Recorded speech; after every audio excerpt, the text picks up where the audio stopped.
ายดีเมืองเฮาเพแสนเสียดายผู้เจ้าเถินลาเพื่อนเคยอยู่ผู้เคยนอนต้องจรจำลา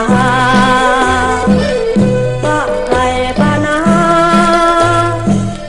น้ำตาไตไหล15 ปีที่ไต้เฮาเสียแดนเคยหงเหืองหงพานอนอยู่สุขสบายลงแก่งตาได้สร้างสาบ้านเมืองไว้ให้บัดนี้จะเกยไต้เสียได้เด้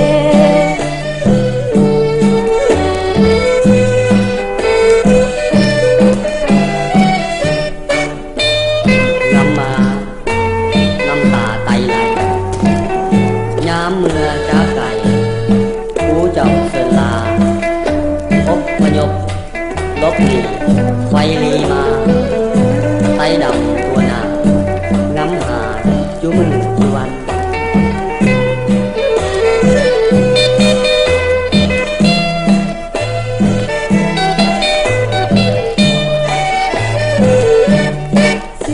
15 ปีที่ไต้เฮา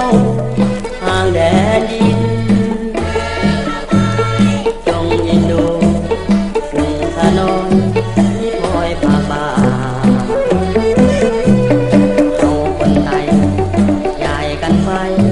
ทุกถิ่นทุกทานจงหักกันเนินไต้ดำเฮานา15 ปีไต้ดำเฮาเสียดายเด้เมืองเฮาเพแสนเสียดายผู้เจ้าเสลา